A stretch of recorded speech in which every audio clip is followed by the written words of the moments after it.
é que os juros estão altos.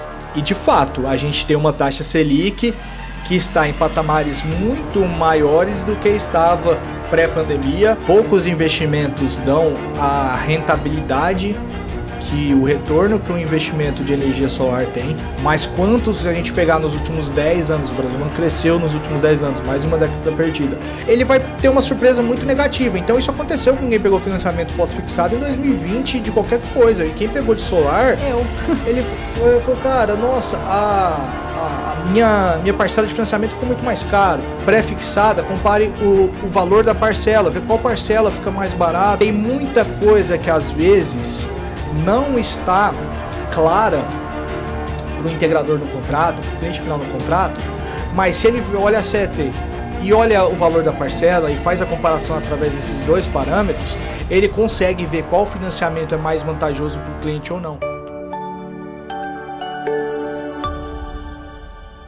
Olá pessoal, seja muito bem-vindo ao primeiro episódio da terceira temporada do Papo Solar. E você já é de casa, você sabe que a gente sempre traz aqui profissionais para trazer para você insights sobre o mercado de energia solar. Para compartilhar cases e experiências, eu convidei o Carlos Boide, CEO da Sunny, que vai contar aqui a trajetória no mercado, né, Carlos? Seja muito bem-vindo. Obrigado, Érica. Prazer estar aqui, presente hoje. Como participante, porque como ouvinte eu já há um tempo já acompanho o trabalho de vocês e o canal Solar já sou quase de casa aqui. Com certeza. Então é um prazer estar conversando aqui com você e poder trocar experiência, ideias aqui sobre o mercado. Perfeito. Nessa temporada, Carlos, eu quero ser bem prática. Eu quero trazer para o integrador o que ele vai mudar na vida dele, né? Até fiz uma enquete no Instagram onde eu falei, poxa, o que a gente pode conversar aqui no Papo Solar para ajudar os integradores que estão assistindo? E antes da gente entrar em alguns assuntos, primeiro eu quero entender como que você entrou no mercado de energia solar, como que surgiu, já foi direto a Sunny e você passou por alguma outra experiência? Olha, eu comecei lá em 2015. Eu comecei no mercado de solar, eu sou goiano, sou engenheiro civil de formação, e eu terminei minha faculdade em 2014, em 2015 eu comecei o meu mestrado. E no meu mestrado eu comecei a ter muito contato com matérias de sustentabilidade, a gente estudava muito sobre esses assuntos relacionados já na época à transição energética e coisas correlatas. E energia renovável, claro, era um assunto que estava em discussão ali, eu estava dentro da academia e já se falava bastante nisso. E aí eu comecei a acompanhar um pouco mais desse setor e como engenheiro civil eu tinha pouco conhecimento da área de energia elétrica. Mas eu fui convidado por um amigo do meu pai, na época, para participar de uma empresa que ele tinha acabado de investir, de criar essa empresa, como vendedor comercial, como comercial técnico dessa empresa. E aí foi a primeira vez que eu tive contato de fato com energia solar. Ele tinha acabado de voltar, o fundador dessa empresa, da qual um amigo do meu pai investiu, ele tinha feito um curso da BlueSol. A BlueSol estava começando ali a fazer esses cursos para integradores, aquela formação que eles criaram. E ele tinha voltado de Ribeirão Preto, estava super animado e me ensinou várias coisas sobre energia solar. Eu aprendi a dimensionar um sistema, a como usar, a gente já usava alguns softwares ali na época, o Solergo, e enfim. E aí foi o meu primeiro contato. Só que essa experiência não deu muito certo e acabou que eu saí dessa empresa já em 2015, foram poucos meses que eu fiquei, e muito porque na época não era tão fácil, não que hoje seja, mas o trabalho de vender energia solar em 2015 era um pouco mais complicado que hoje. É porque você, naquela época, era pouco conhecido, né? Hoje a gente tem aí, 7 anos depois, 7 não, né? 8, 2023 já. Mas a gente já vê uma popularização até na mídia, na grande mídia, né? Os principais jornais, veículos de comunicação, trazendo informações e você vai andando pela rua, você vê ali já, né, os telhados. Fico imaginando em 2015, não era dessa forma, né? Não, se eu não me engano, No estado de Goiás, onde nós estávamos, tinha menos de 20 instalações de microgeração. Era muito pouco ainda o número de instalações e as pessoas de fato não conheciam, não havia linha de crédito, era muito mais caro.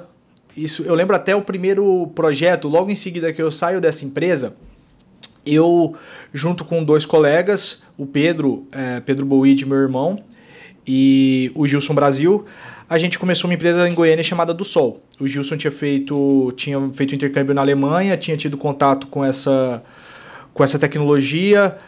O Pedro também tinha tido outra experiência com energia solar. E aí a gente começou a Do Sol Engenharia Sustentável. E o nosso primeiro cliente, eu lembro que a gente fechou um negócio e por um valor X, se não me falha a memória, era R$138 mil, um projeto de 19 kW. Então, assim, é um projeto que hoje seria R$60 mil, entre 60 e 70 mil reais, vamos colocar assim. Na época era quase o dobro. E a gente foi buscar o FCO, que é o Fundo Constitucional do Centro-Oeste, que é uma linha subsidiada que é operada pelo Banco do Brasil no estado de Goiás. E demorou uns 6 meses para sair. 6 meses? Esse financiamento. Só que, quando saiu e a gente foi de fato comprar os equipamentos, etc., na época o principal fornecedor era a Sysys, que também estava começando, a gente conseguiu economizar uns 20% do kit, porque esses 6 meses que passaram, caiu o preço do equipamento, caiu até o dólar na época, mas principalmente caiu o preço do equipamento. A tecnologia foi popularizando e também ficando mais barata numa velocidade relativamente grande. E por isso que 2017 para 2018 a gente viu esse boom tão grande. E aí eu já estava na Do Sol, a Do Sol começou a performar, a ter bons resultados. A gente foi para Brasília, abrimos o sede em Brasília, atuávamos em toda a região centro-oeste, mas em 2021 eu resolvi ali, a empresa dando certo, estava indo super legal, mas eu queria alguma coisa, um novo desafio, eu queria algo que me fizesse estar mais próximo de algo que eu acredito que é tornar a energia solar mais acessível ainda a todo mundo no Brasil. E foi aí que, analisando o mercado, vendo os principais pontos, as principais dores como integrador que dificultava a venda para o cliente final, foi aí que surgiu a ideia da Sunny.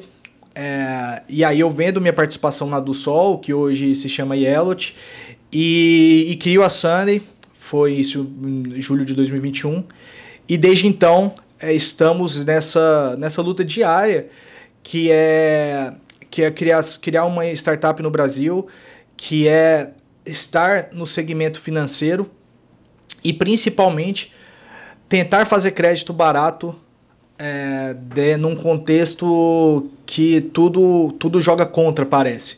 Então não é fácil, mas a gente vai conseguir, e esse é o nosso objetivo, de fazer um crédito barato que torne a energia solar acessível para todo mundo aqui no nosso país. Isso é ótimo. E quando você traz essa missão, né, de tornar acessível, né, é uma discussão que é feita aí, muitas pessoas têm a sua própria opinião, falando que energia solar é coisa de rico. Né? A gente já trouxe vários conteúdos, não só o Canal Solar, mas diversos veículos de comunicação mostrando que não, que a população da classe C e D, por exemplo, tem essa ambição de ter energia solar. Lógico que é um investimento alto, isso ninguém nega, porém tem possibilidades. Eu acho que a Sunny também atua nessa área, né? Junto com outras fintechs que tem aí no mercado de energia solar. Graças a Deus tem sol para todos, então tem diversas empresas com diversos modelos de negócio, mas alguns similares. Como que a Sunny vê esse mercado, e principalmente para o integrador, né, que está assistindo aqui a gente do Papo Solar, quando ele vai fazer uma venda, ele tem a objeção, né, do fazer o investimento, o capital, vou ter que me descapitalizar, vou ter que tirar um dinheiro que eu tenho na poupança, mas não, tem uma outra solução, tem um financiamento.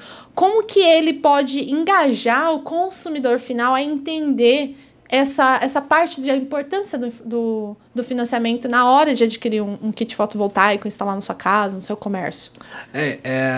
O financiamento, de fato, é o que possibilita esse público que não é das classes, que não pertence às classes mais altas, investir em energia solar. E aí cai por terra esse argumento de que energia solar é coisa para rico. Isso é um argumento, eu acho que lotado de preconceito e também de uma época, talvez, em que a educação financeira fosse algo muito restrito a certo público que tinha... que estava os empresários que estavam em contato com o banco, etc. Talvez venha disso, mas é muito mais... É algo ultrapassado. Então, a gente vê que 99% dos municípios no país já possuem pelo menos uma instalação de energia solar. Eu acho que isso já é um argumento muito forte contra essa visão. E saiu recentemente no Canal Solar que 100% dos municípios no Centro-Oeste e no Sudeste, né? Eu não lembro se no Sul também. Então, assim, é claro que continua sendo algo muito caro e não... caro na visão de que não vale a pena, que não seja um investimento atrativo. Pelo contrário, para mim é um dos melhores investimentos, é quase obrigatório ele ser feito hoje. Mas o valor de aquisição, o valor de investimento, o CAPEX desse projeto, ele é alto para grande parte da população, para a maior parte da população, assim como é um carro. E carro, as pessoas compram, moto também, financiado.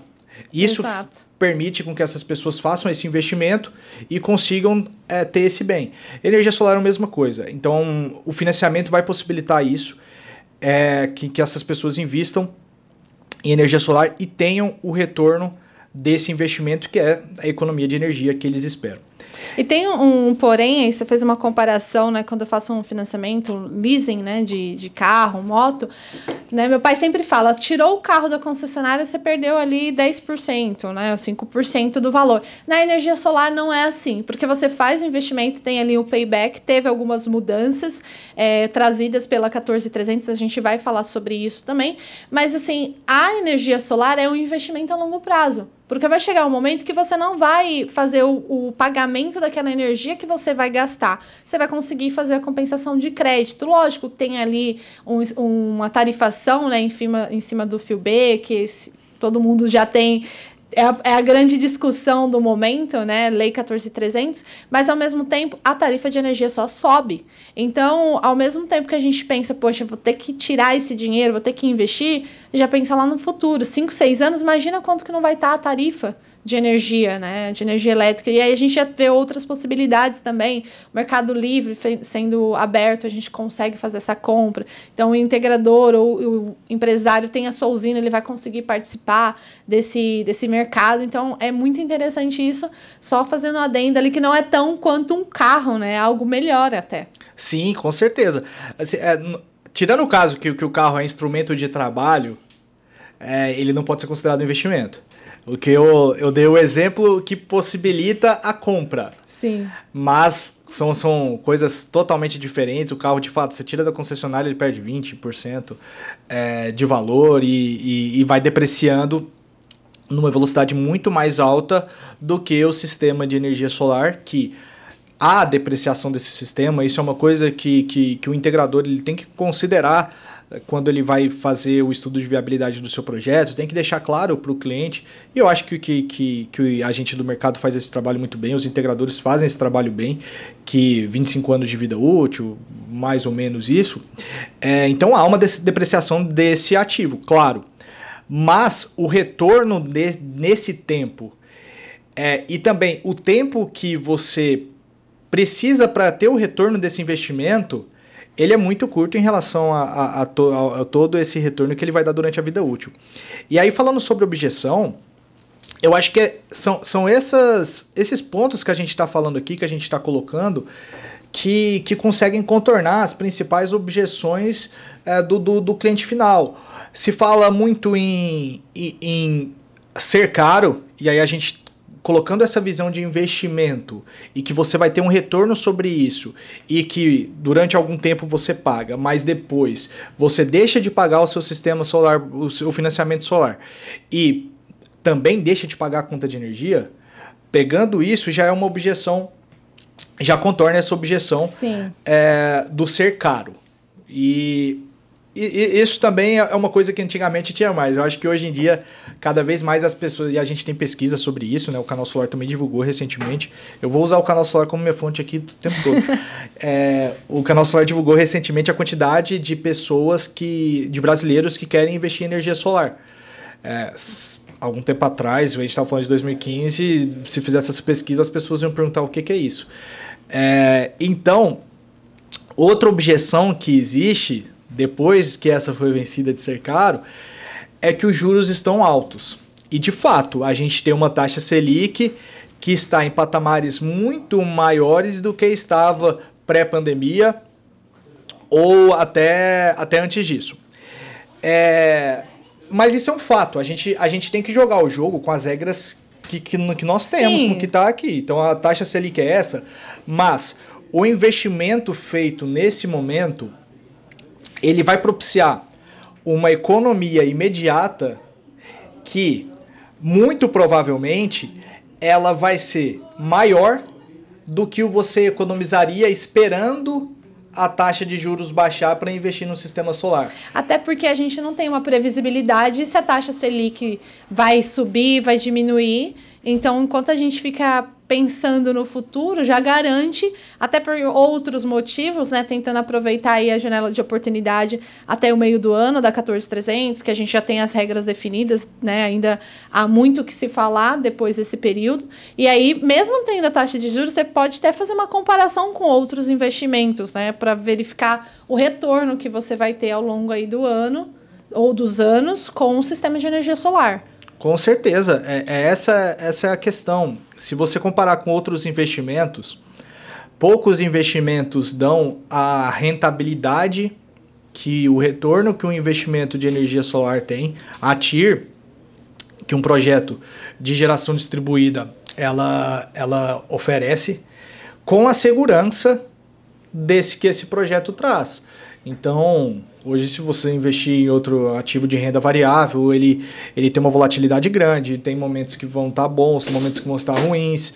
A gente espera que não aconteça outra pandemia, mas depois de pandemia veio guerra, depois de guerra a gente tem uma recessão quase global. Então, muitos fatores estão atrelados ao universo do investimento. E quando o solar é uma coisa, a energia solar é uma coisa que depende do sol, o sol não teve crise, até onde a gente sabe. Que continue assim. Então, de fato, essa visão de investimento, ela praticamente ela vence todas as objeções, tanto em relação a financiamento, a taxa de juros, porque aí você compara com outros investimentos, quanto em relação ao ser caro, que aí você mostra o retorno desse investimento e fica claro que hoje é quase obrigatório quem mora em casa ou uma empresa que tem o telhado para ser feito investir em energia solar. Isso a despeito de outros modelos de negócio, agora que você pode estar em qualquer lugar do Brasil, você pode ter telhado ou não, que você consegue participar de uma geração remota, então faz o aluguel, né? Faz o aluguel e consegue economizar ali, nesses casos, até sem investir nenhum valor em energia solar. Então, acho que para o consumidor final é obrigatório estar atento a esse mercado e as possibilidades que ele oferece. Legal. Vou usar também o Canal Solar como fonte. Teve uma matéria que eu estava dando uma olhada antes da gente começar aqui a gravação, uma matéria do Henrique Hein, que ele falou, né, trouxe aí um levantamento, foi até feito pelo BV, o Banco BV, super atuante no mercado de energia solar, falando que 7 em cada 10 brasileiros querem ter energia solar em sua casa, no seu comércio, na sua propriedade. E desse total, 50% é da classe C e D. Né? Lógico, a gente pode trazer essa discussão, a gente já falou aqui que energia solar não é coisa de rico, energia solar é para todos, é acessível a todos, Lógico, cada um consegue fazer da forma como tem ali, né, de descapitalizar, se já tem um dinheiro guardado, investido, ou consegue também por meio de um financiamento. Como que a Sunny vê essa oportunidade? Até questão de educação financeira mesmo, né? A gente estava até comentando nos bastidores que a classe D ela é um pouco mais complicada, não pelo fato de financiamento, mas até porque elas não têm esse conhecimento, essa interação com o banco, com instituições financeiras. De fato, o mercado de crédito, ele necessita de dados para que você possa oferecer o crédito.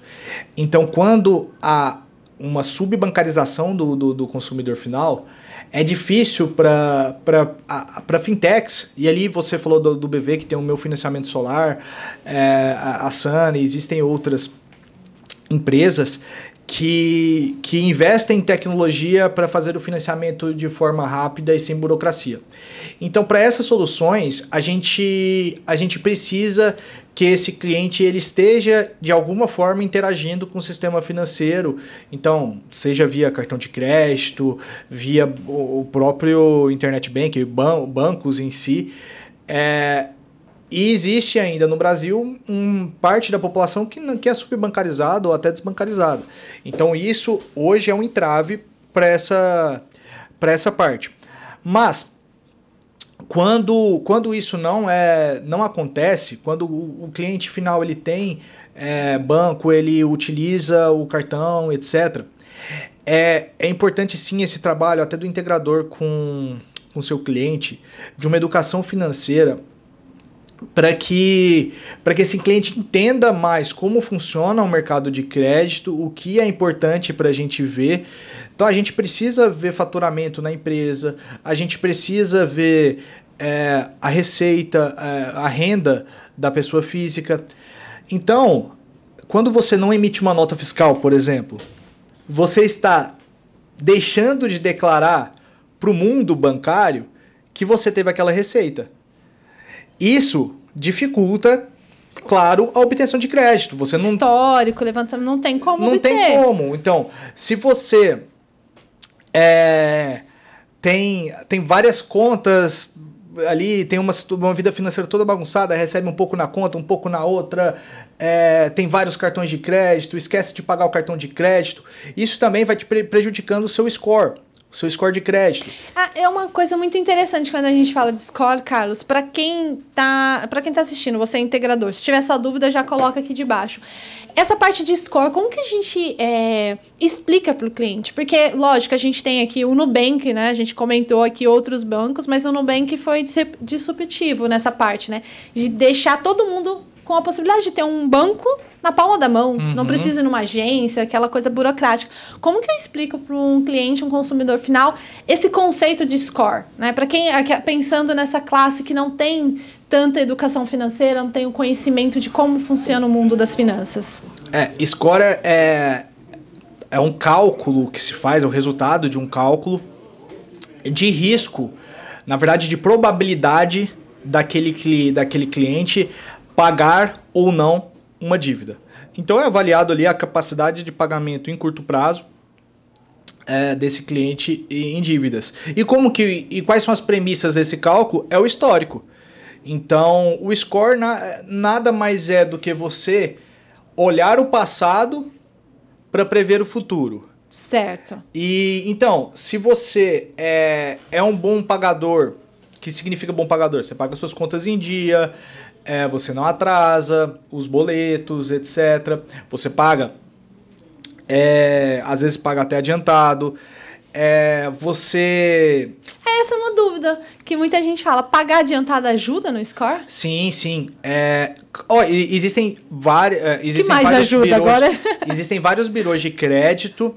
E cada um vai ter sua metodologia diferente, existem modelagens, nós aqui na Sunny também temos uma modelagem de crédito, a gente utiliza birôs de crédito, informação de birôs, mas também temos uma modelagem própria com informações com dados proprietários, mas o fato de você pagar suas contas em dia, e às vezes até, como eu disse, antecipado, isso mostra que você tem um perfil de bom pagador.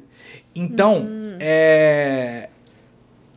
o banco, a instituição financeira, a fintech, ela vai preferir emprestar. Ela empresta dinheiro com uma premissa que as parcelas serão pagas e você vai ter um retorno sobre aquele dinheiro emprestado. Também é um investimento.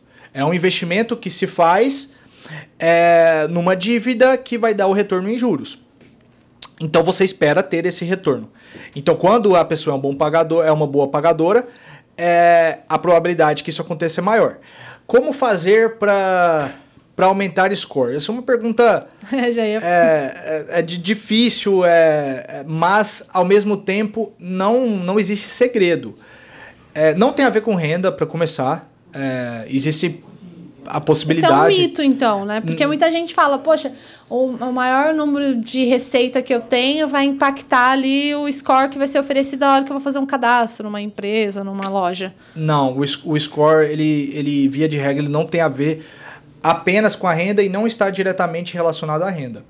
É claro que se você tiver uma renda maior, você provavelmente vai ter mais acesso a produtos financeiros, vai ter um relacionamento maior com o mercado, que é outro fator que conta no score, que você tem banco, você tem cheque, você tem um cartão de crédito com limite alto.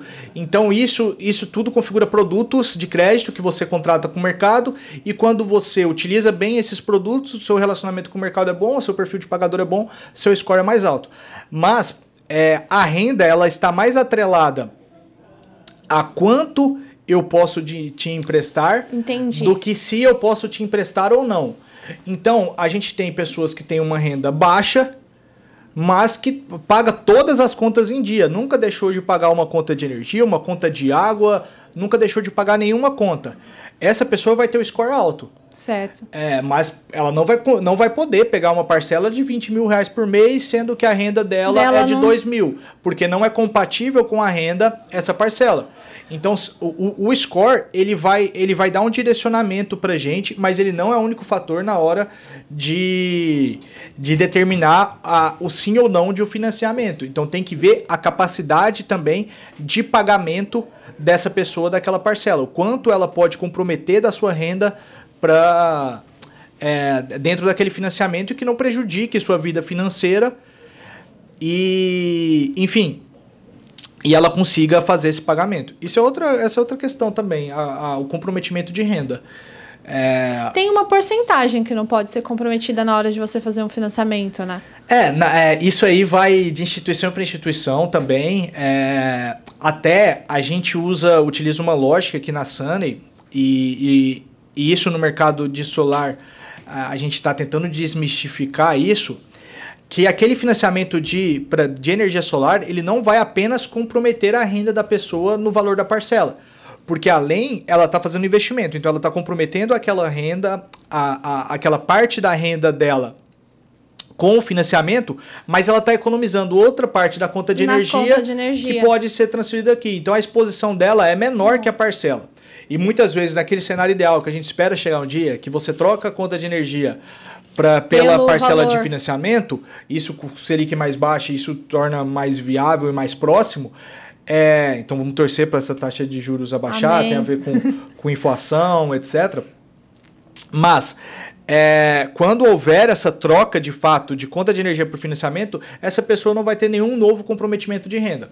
Se fala muito em 30%. Isso que é um terço, né? Da renda, mas isso vai depender de instituição para instituição e depende o score também da política pessoa, de crédito, será? o score, a renda. Então, uma pessoa que tem uma renda alta, teoricamente, ela pode comprometer mais da sua renda do que uma pessoa que tem renda baixa. Então, proporcional, né? São vários fatores que são analisados. Não é fácil dar crédito. Não é fácil dar crédito, não é fácil dar crédito, não é fácil dar crédito no Brasil. Ai, meu Deus. Não, mas antes da gente fechar essa parte de score, que era uma outra dúvida que eu tenho, e eu vejo muita gente falando no mercado. A gente fazer parcelamento, financiamento, ajuda no score. Porque você está aumentando o seu relacionamento com o mercado. Se você... Entre o que você falou de mais... Se você pagar à vista com dinheiro, a gente não enxerga isso. Entendi. Por isso que se faz tanta tudo que é ilegal, via de regra, é feito com dinheiro, porque Não ninguém tem rastreio, enxerga, né? não Você tem não rastreio. consegue. Então isso é pro mal e também quando não é pro mal, isso afeta a gente também indiretamente, porque ninguém vê que aquilo aconteceu e, enfim, se ele transaciona só em dinheiro, a gente não consegue enxergar e isso é como se não tivesse acontecido pra Não gente. ajuda no relacionamento, Não né, de ajuda no mercado. relacionamento, no perfil de pagador, ou não ajuda em nada, na verdade. Entendi. Outro ponto que você falou aí, Carlos, que eu achei interessante, você falou que é difícil emprestar dinheiro. Fico imaginando quando a gente chega, tem um parente, né, pede um dinheiro, você fala, ai, meu Deus. E é difícil emprestar dinheiro no Brasil. Por que isso? Olha, é difícil emprestar dinheiro porque a gente tem que receber. E todo mundo espera receber quando empresta. Sim. E tem vários fatores que podem atrapalhar isso, né? Então, por isso que é difícil emprestar dinheiro em qualquer situação. Com parente, então, não empreste dinheiro para parente, pelo amor de Deus, porque você vai arrumar briga. Uma hora ou outra vai dar errado. Não conheço uma história de quem emprestava dinheiro para parente que deu certo. Que deu certo. Não conheço. Que fala, nossa, puta negócio, vou abrir uma empresa para emprestar dinheiro para parente. Nunca vi ninguém fazer isso. Mas, enfim, por que é difícil no Brasil? Tem essa questão que a gente vinha tratando já da informabilidade, da desbancarização, subbancarização. Isso é um fator importante. Tem outro fator, fraude. O nosso sistema financeiro como um todo, nosso ecossistema digital, eu diria, ele é muito... Há muitas tentativas de fraude no Brasil, resumindo. E toda fintech de outros lugares, elas que vieram para o Brasil ter soluções financeiras, eles sofreram com fraudes que eles nem imaginavam que seria possível alguém fazer, e no Brasil faz. Falam que o brasileiro é muito criativo, né? Exatamente, e infelizmente não só para o bom. Então tem essa questão de fraude que a gente tem que tomar muito, muito cuidado. E com certeza isso é precificado também. E o terceiro é o cenário macroeconômico. A gente tem concentração de bancária, concentração de produtos de crédito. Se você analisar o mercado de crédito no Brasil, as fintechs ainda não respondem por 0,1%. Nas pesquisas que são feitas, os bancos privados hoje, os 4 principais, contando o Banco do Brasil como um banco que não é totalmente público, né?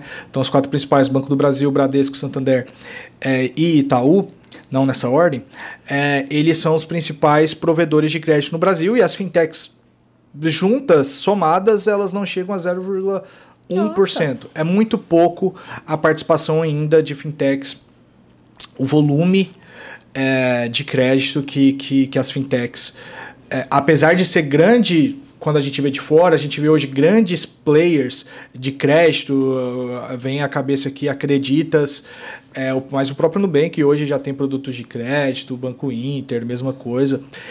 Mesmo assim é muito pequeno comparado aos grandes bancos. Porque é o valor transacional, né? Exato. Um Itaú e Unibanco, um Bradesco faz ali de crédito para a indústria, para comércio na sua residência. E para muita gente, né? Então, assim, a falta de concorrência e a informação que, via de regra, está com esses bancos e está concentrada neles, e por isso é tão importante o Open Banking, faz com que seja mais difícil a gente dar crédito, que seja mais caro também o crédito no Brasil, e, por consequência, quando você tem um produto que é mais caro do que ele poderia ser, é mais difícil vendê-lo.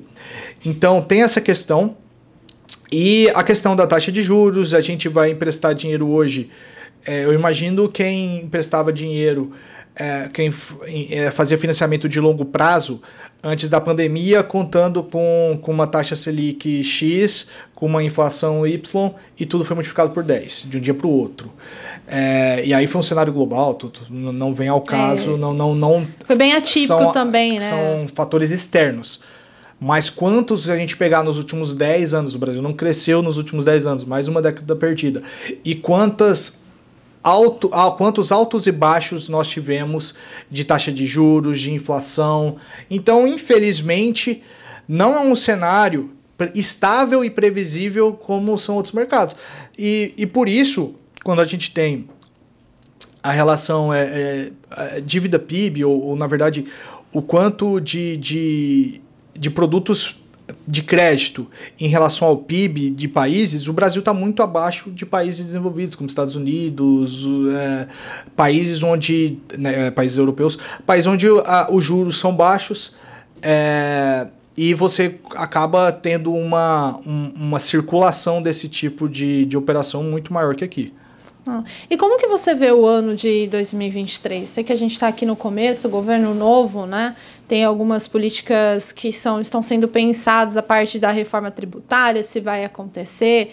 A gente tem aí a Fazenda, né? O Ministério da Fazenda também dando algumas informações no mercado, o mercado reagindo a isso. Como que você analisa essa situação? Olha, governo novo, independente de qual for a ideologia, a política a ser implementada, no Brasil sempre pinta dar aquele frio na barriga, de saber o que de fato esse governo vai fazer. Infelizmente a gente tem disputas eleitorais que são muito mais ideológicas e com pautas que talvez sejam, até que não são competência do governo federal, do que uma discussão, de fato, de plano de governo, de deixar claro quais são as propostas. Então, nas últimas eleições, os dois principais candidatos, tanto o Lula quanto o Bolsonaro, falou-se muito pouco do que, de fato, seria feito nos próximos 4 anos. Fala mais sobre pautas comportamentais, ideológicas, do que a pauta econômica em si. Então isso é uma coisa muito ruim e acaba gerando incerteza, e é uma mudança de governo, né? A gente tinha uma linha que estava sendo seguida, agora provavelmente vai ser seguida outra linha. Na economia, talvez, e é o que se mostra, essa mudança não vai ser tão abrupta. A gente espera que o governo mantenha uma responsabilidade fiscal e consiga dar condições para o país voltar a crescer e que a inflação, a gente atinja a meta de inflação, a gente tem uma inflação mais baixa. Isso também afeta muito mais as classes baixas do que as classes altas, e também afeta o mercado, afeta diretamente o mercado de crédito. O poder de compra diminui, aí fica complicado essas Exatamente. Então, assim, mas falando do nosso mercado em si, e até relacionando o mercado de crédito para essa finalidade, eu vejo com muito bons olhos e muito otimismo o futuro do nosso mercado. A gente fala a transição energética o tempo todo, e sustentabilidade, energia renovável, mas isso deixou de ser um assunto só nosso, isso já há algum tempo, e passou a ser um assunto de todas as empresas, de todo o... Hoje, lá em Davos estavam a Marina Silva e o Fernando Haddad. Eles estavam com o discurso 100% alinhado, a ponto de que não se fala em meio ambiente sem falar em sustentabilidade econômica, e não se falava em crescimento econômico sem se falar em meio ambiente. Isso é uma sinalização muito boa, e também o mercado privado já olha para isso. O mercado de crédito privado já começa a olhar ativos ESG de uma forma diferente. Essa pauta ESG movimenta muito, né? Porque tem as metas a serem alcançadas. O Brasil aí tem uma matriz ótima em questão de renováveis, lógico, a hidrelétrica estando aí a maior parte, a maior fatia, mas a solar está crescendo, né? Sim, passamos a eólica. Seja GD, seja geração centralizada, mas a solar cresce. Então, acho que 2023 pode ser de muitas oportunidades. Exato. E é interessante que a solar cresce, e a solar cresce não apenas com incentivo governamental, estatal, investimento estatal. A gente tem a GD, que claramente é investimento privado, mas na geração centralizada, a gente tem uma participação muito importante do mercado livre no crescimento da fonte solar. Então isso mostra também a participação do mercado privado e as empresas olhando para a fonte de energia que elas querem comprar. Então, nesse contexto, eu acho que a gente está num ecossistema num mercado mais resiliente que outros mercados. Então, a despeito de pautas políticas, econômicas, que são importantes, a gente deve olhar para elas, e até da 14.300, de alterações regulatórias, Sim. O cenário é muito favorável. Eu olho com otimismo e não tem para onde correr. A Solar chegou para ficar, para crescer, e ainda todo esse barulho que a gente está fazendo, os resultados que a gente atingiu, eles são insignificantes perto do que a gente vai estar daqui 10 anos. Perfeito. Isso eu tenho certeza. A gente vai falar de 14300, Mercado Livre e muito mais, mas depois do intervalo. Fica aí.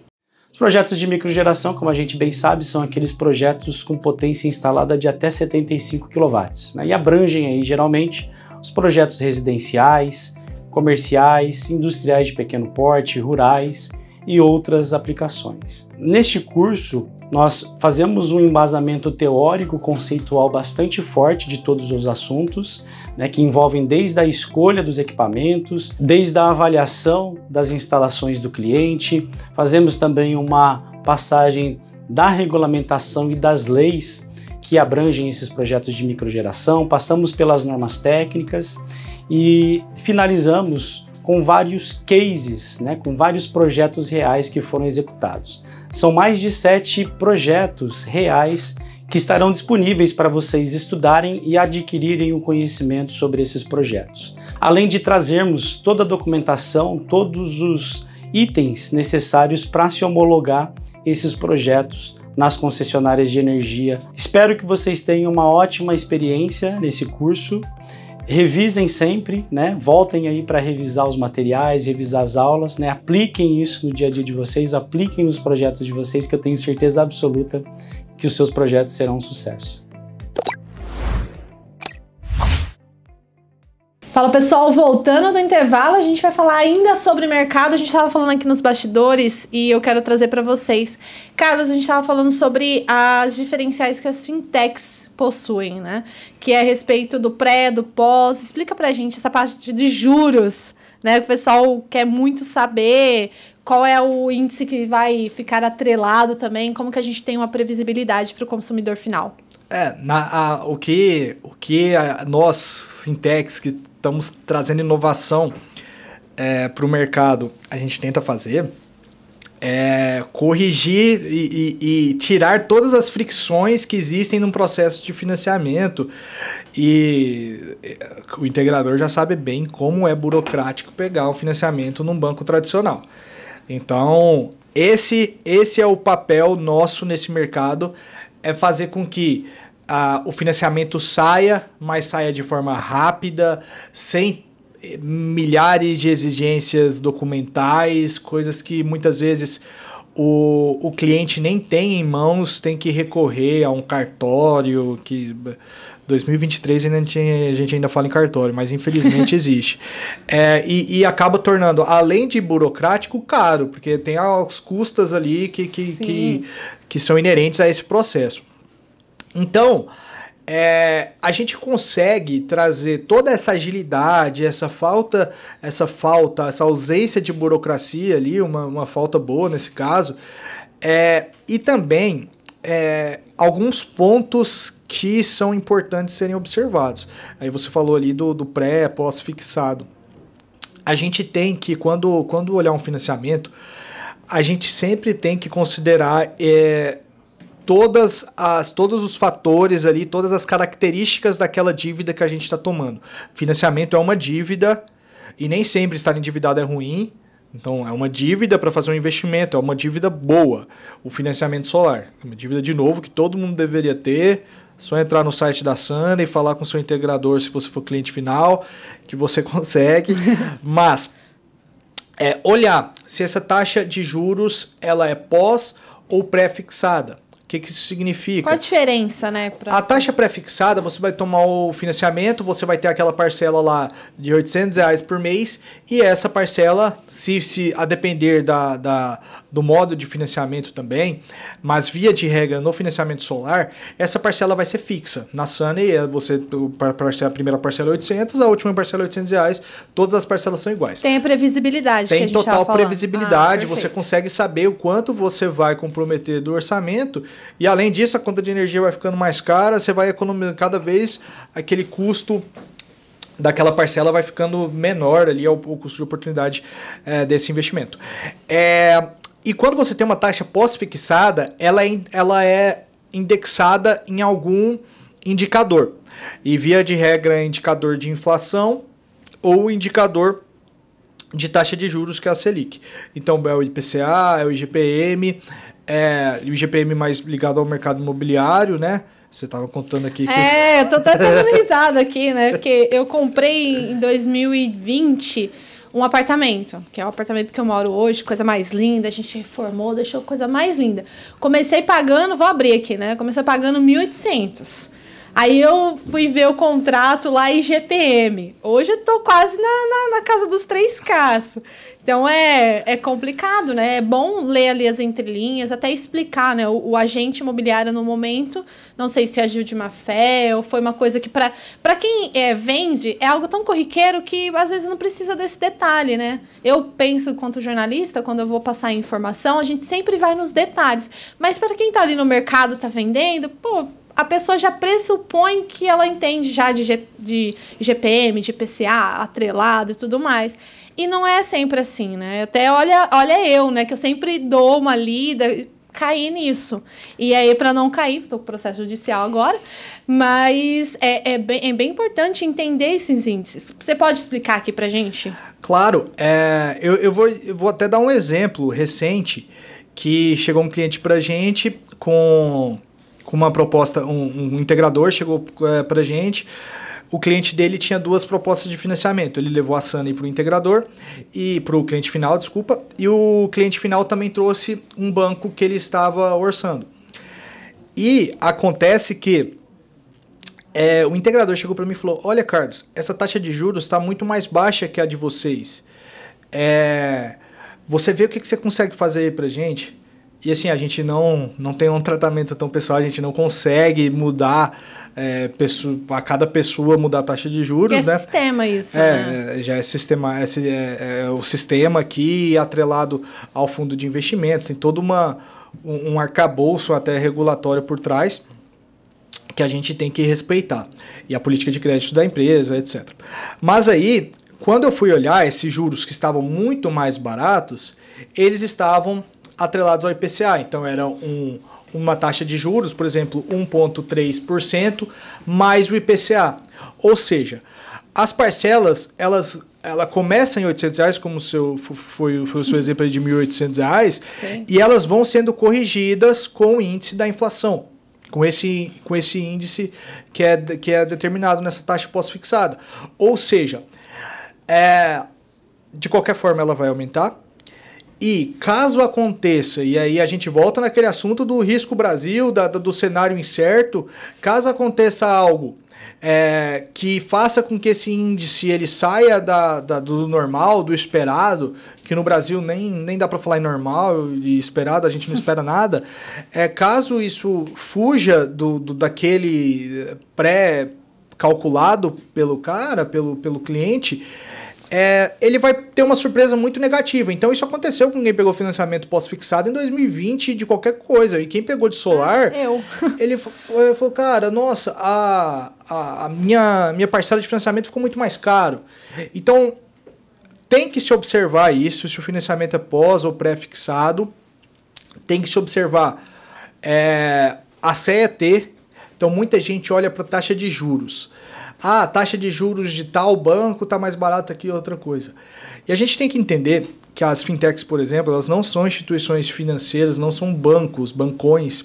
Então a forma de cálculo mesmo, a forma que é feito o empréstimo e que elas são remuneradas é diferente das quais o banco é remunerado. Até o custo de capital, o custo de captação de uma fintech, ela é totalmente diferente do banco. No banco, a gente deixa o dinheiro lá e aquele dinheiro é usado para fazer esses financiamentos. Ou seja, muitas vezes, vários bancos, eles nem te pagam nada se você deixar o dinheiro parado na conta.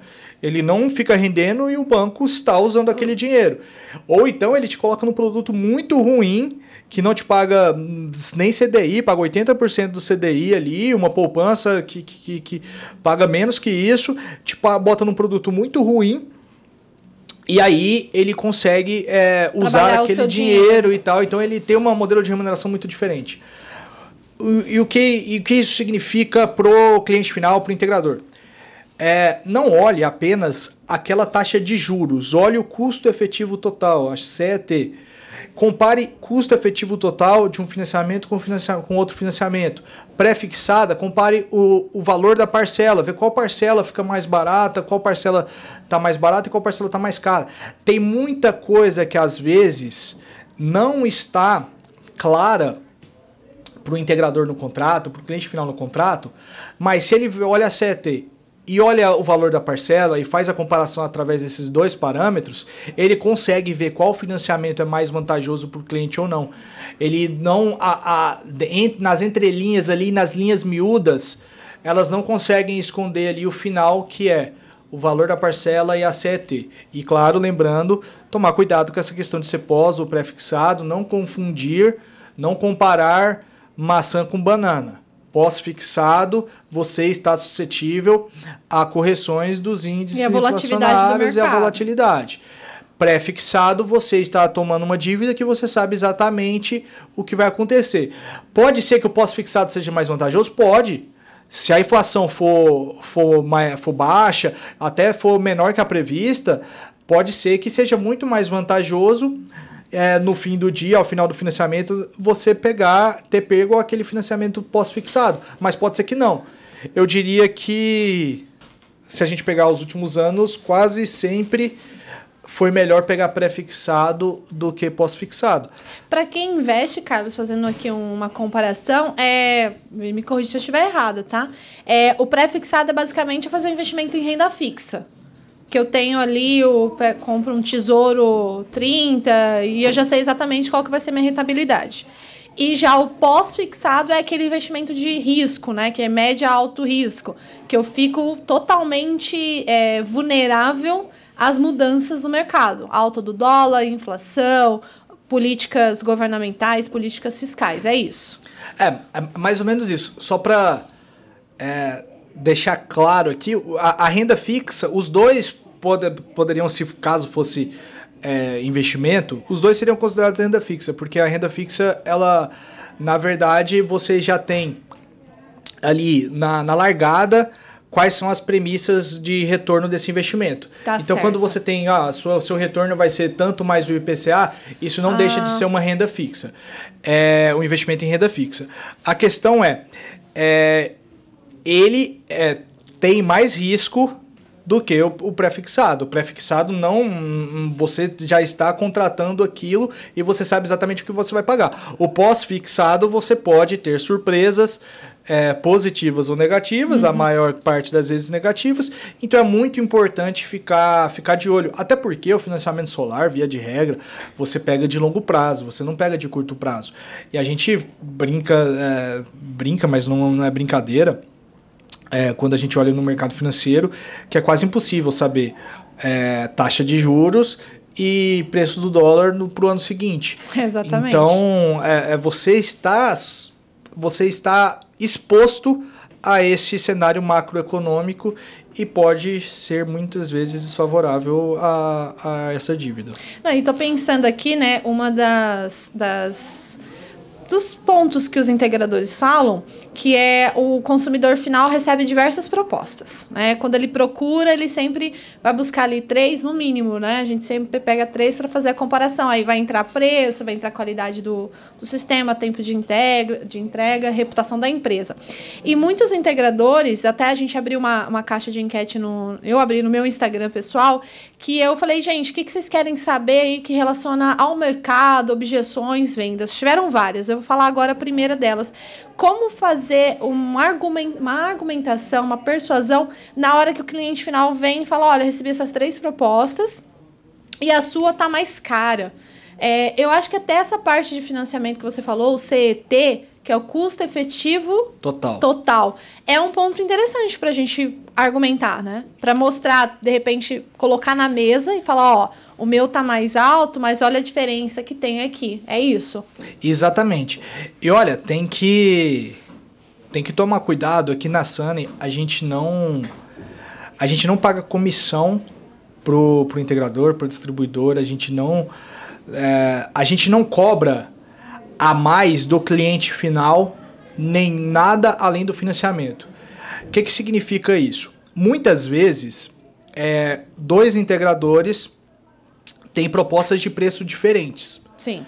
Então, um está com uma proposta de 50 mil, o outro está com uma proposta um pouco mais cara, 52 mil reais. Quando eles vão levar o financiamento desse de 50 mil reais, ele está mais caro do que o financiamento desse de 52 mil reais. Porque muitas vezes ele está ganhando uma comissão aqui dentro que torna o financiamento mais caro para o cliente final. Eu acho, a minha visão em relação ao mercado, ao integrador, é que o integrador tem que entregar o máximo de valor possível para o seu cliente, inclusive porque ele vai conseguir colocar isso no preço dele.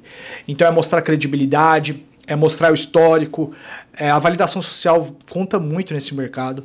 Assim, 9 a cada 10 integradores que a gente conversa aponta como a indicação um dos principais canais de venda.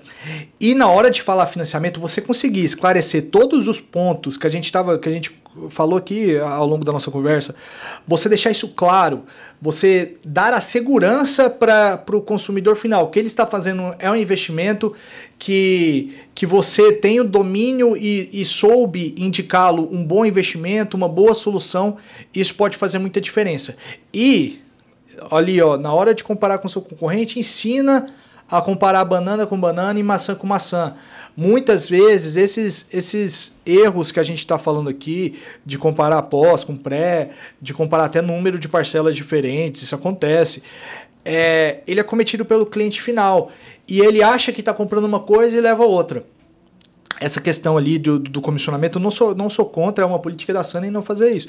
Pode ser feito, mas quando isso é feito, o cliente final não vê isso. Eu acho que a gente trabalha com o máximo de transparência para o cliente final, ele saber exatamente por que ele está pagando aquilo, o que ele está comprando e quem está sendo remunerado naquele processo.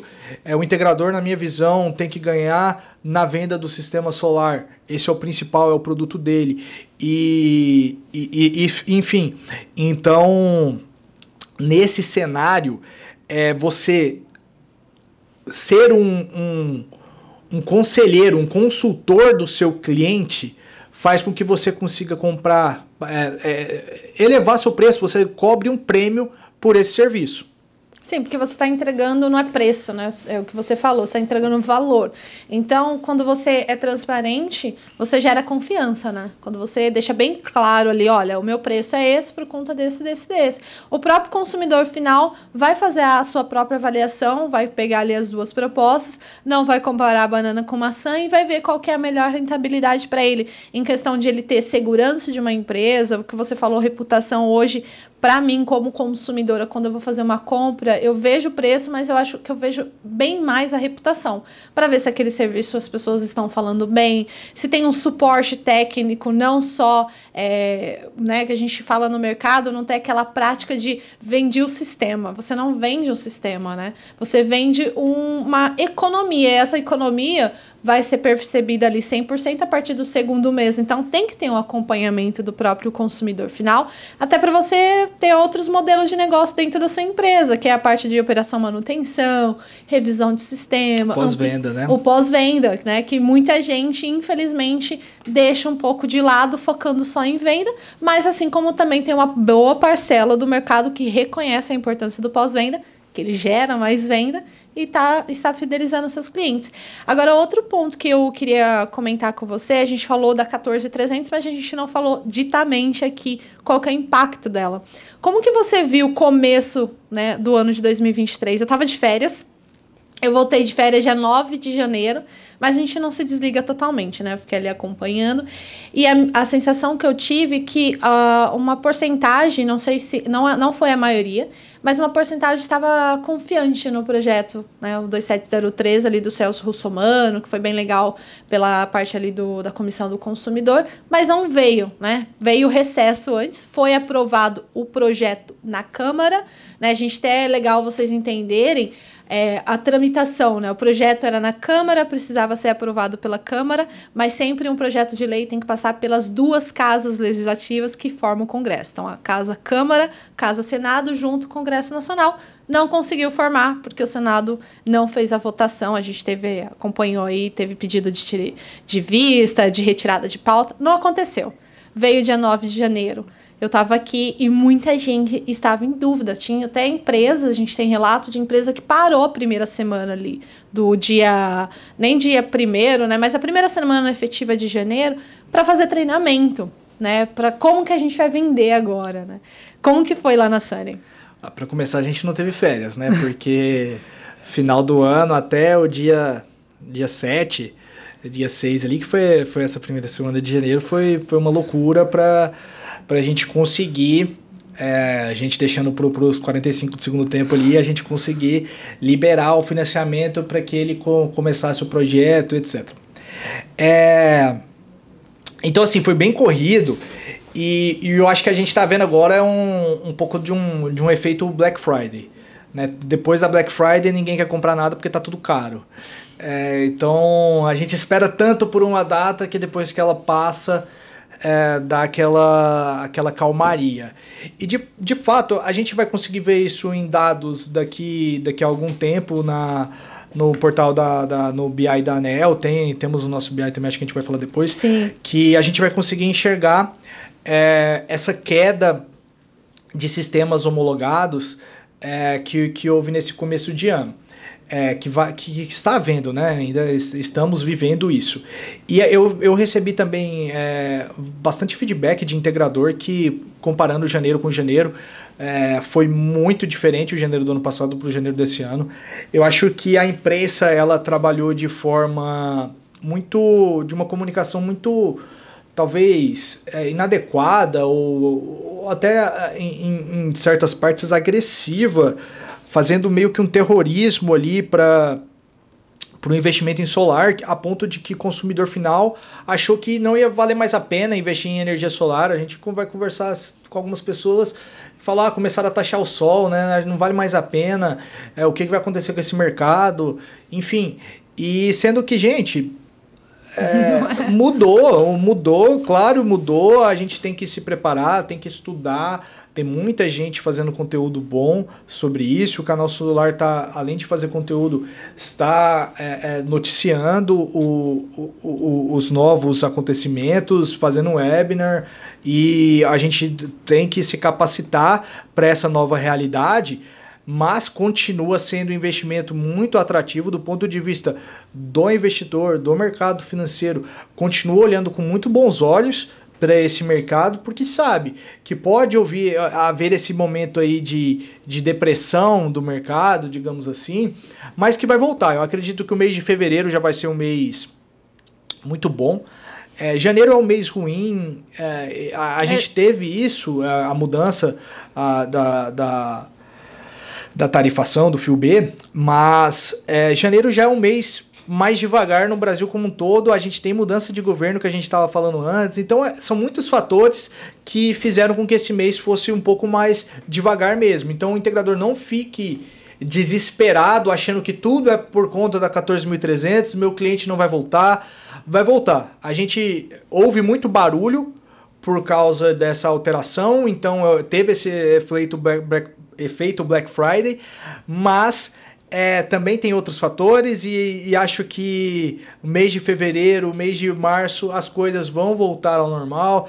Aquela história que o Brasil só começa depois do carnaval, eu não gosto nem um pouco disso, porque a gente, igual eu falei, a Sandra nem teve férias, o integrador não teve férias. Sim. E aí imagina falar que o ano começa depois do carnaval, pô, não é assim. Desmotiva, né? Desmotiva, porque a gente está trabalhando igual maluco para falar que o ano só vai começar daqui a um mês e meio. Mas... então eu acredito que é uma questão momentânea, são vários fatores, e a 14.300 que já estava aí na mesa há um bom tempo, né, mais de ano. É um ano, foi sancionada, né, em 7 de janeiro de 2022. Então, agora com a nova regra em vigor e com esse escalonamento que a gente vai ter, a hora de educar o cliente final, mostrar para ele o que vai acontecer. A imprensa não especializada, ela não tem as condições e muitas vezes é o meio que eles usam de informação, mas quando é um assunto muito técnico, não é lá que ele vai se informar, não é lá que ele vai ter todas as informações necessárias. Então acredito que é o momento da gente reeducar esse cliente para ele entender o que aconteceu de fato e de forma simples. De forma simples, porque explicar o que é o fio B, como é que é a tarifação da ANEEL, o processo de revisão tarifária, etc. Às vezes você está complicando tanto que falou, pô, isso não vale a pena, é tão complicado, tudo que é complicado não vale tão a pena assim. Exato. Então é a gente tentar adotar uma linguagem mais simples e explicar para ele que continua sendo atrativo e mostrar no papel, mostrar que aquele investimento dá retorno, que alterou o payback ali alguns meses, em alguns casos até mais que isso, mas que continua dando um retorno excelente. A gente estava numa situação que a Solar era o melhor investimento possível e agora ela só é um dos melhores investimentos. Talvez tenha outros investimentos tão bons quanto, mas melhor ainda tá difícil encontrar. Não, então você já respondeu aqui várias perguntas, né? Que nessa enquete, o pessoal, tô vendo aqui no celular, o pessoal falou que hoje, né? Eu perguntei quais são os desafios em 2023. Todo mundo falando, hoje está sendo a nova 14300, trabalhar o fluxo de venda apesar da lei nova. E o Leonardo Castro fez exatamente a pergunta, né? Como fazer os clientes entenderem que a energia solar continua sendo um investimento rentável? Olha, eu acho que é mostrar em números e simplificar essa história de 14.300.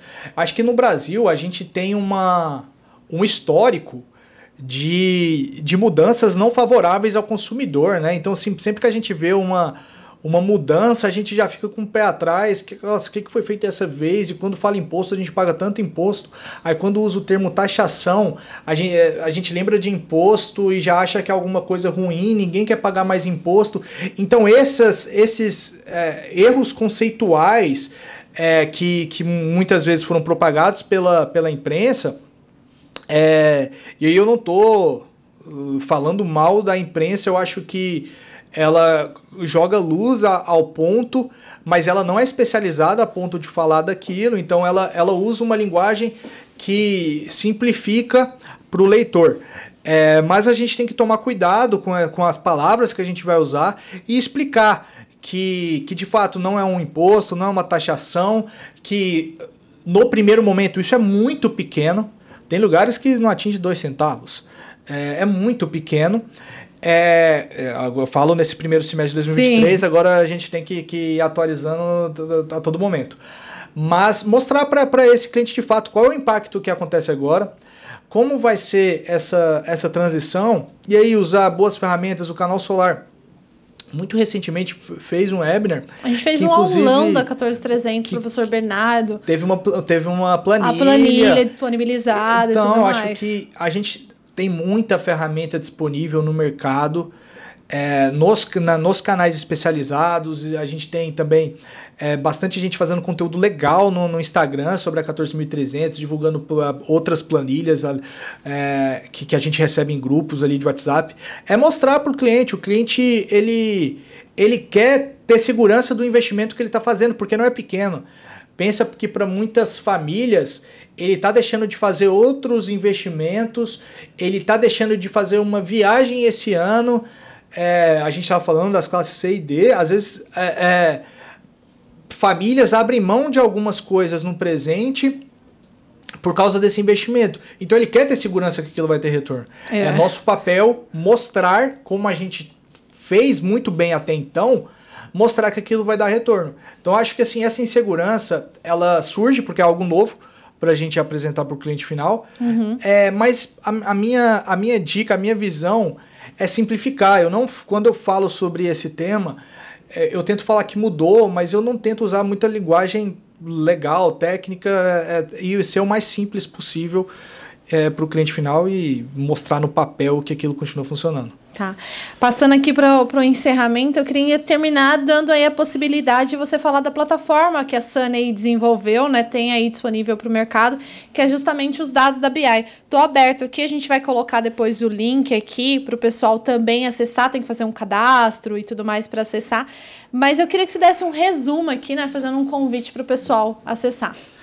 Bom, a gente dentro do nosso objetivo, da nossa missão, que é tornar a energia solar mais acessível, a gente acredita que a principal forma e a melhor forma de fazer isso é fortalecendo os integradores, municiando com informações e principalmente oferecendo um produto muito bom de crédito, que é o nosso core business, mas também municiando com informações que façam eles terem um entendimento melhor de mercado e poder vender mais. Então a gente criou uma plataforma que utiliza os dados da ANEEL, mas coloca esses dados de outra forma, até complementar o Power BI da ANEEL, que é muito importante. Eu acho que é uma ferramenta excelente, um trabalho bem legal que a ANEEL fez de transparência ali.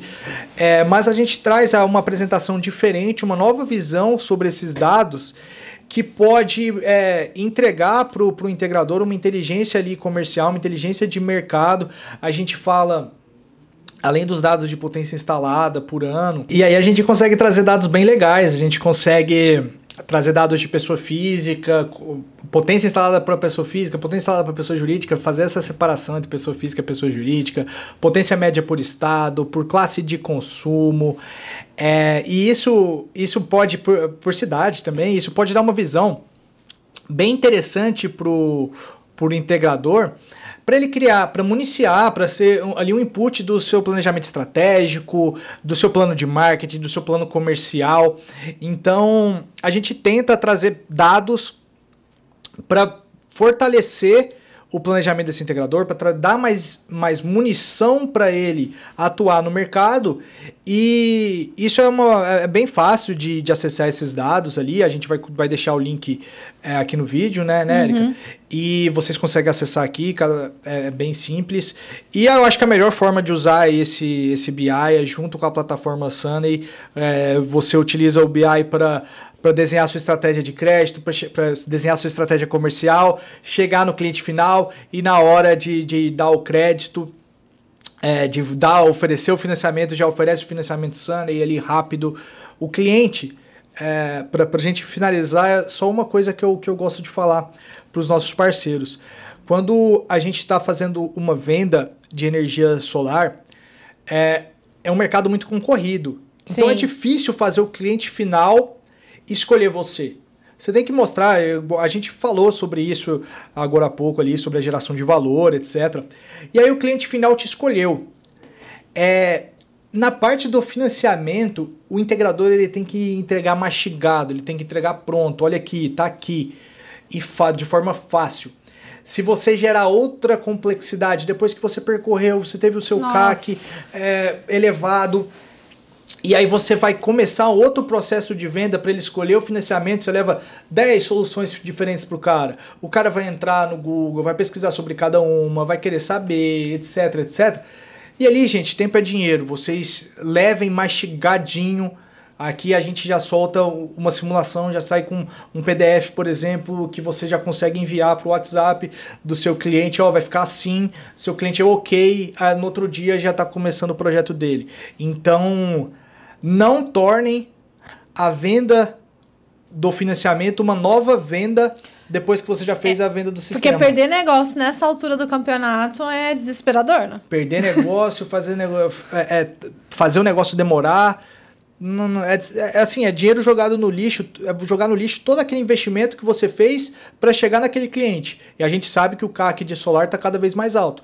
Então você pegar todo esse investimento e deixar ele ir por água abaixo não é legal. Não é legal. E pra gente encerrar agora de vez, tem um novo quadro aqui na 3ª temporada do Papo Solar, que é qual é o seu livro? Dá uma dica aí pra quem tá assistindo a gente, dica de livro, qual tipo de livro que você lê, acha legal compartilhar. Legal. Eu gosto bastante de ler. Eu tava há um tempo sem ler ficção. Tô tentando voltar agora, mas aí eu vou pedir dica de livros de ficção. Já deixa aqui nos comentários, então.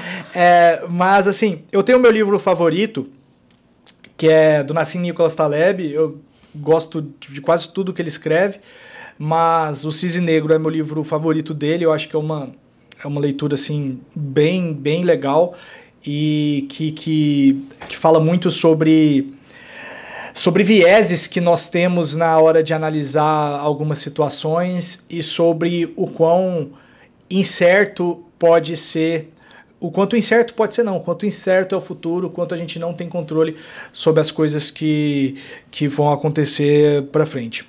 E outra dica de um livro bem legal para entender um pouco da economia no Brasil e de uma forma super divertida, super simples, e não só no Brasil, da história econômica mundial. Tem um livro chamado Crash, Uma Breve História da Economia, e ele conta de uma forma até lúdica ali, várias passagens que fizeram a gente chegar na relação que nós temos hoje com o dinheiro e com a economia, da forma que se dá hoje. Então é outra dica. Eu esqueci agora o nome do autor. A gente vai buscar aqui, a produção vai fazer a busca, depois a gente coloca também aqui no Legal. comentário. Mas então, é um jornalista, você havia comentado. É um jornalista, ele já havia escrito outros livros, já havia sido premiado e escreveu de forma muito acessível, nem um pouco técnica, sobre economia. E eu acho bem legal pro integrador essa leitura, porque dá uma visão muito ampla do cenário econômico, e como já aconteceram tantos momentos em que modas eram lançadas e depois isso não funcionava, bolhas foram criadas. A gente tem a velha história da bolha das tulipas na Holanda, tem na época das grandes navegações também, e aí quando surgiu a Bolsa de Valores na Inglaterra, e como isso também causou problemas. Então dá uma visão bem ampla e contexto. Contextualizada do mundo de investimentos. Eu acho bem legal. Bacana. Muito obrigada por compartilhar. E agora a gente encerra o Papo Solar Mais Lógico. Já deixa aí o convite para você acessar os links que nós colocamos aqui na descrição. E também, se você quiser dar uma dica de livro, é só colocar aqui, ou até mesmo uma dica de podcast que você assiste, quer compartilhar com a gente. Até a próxima!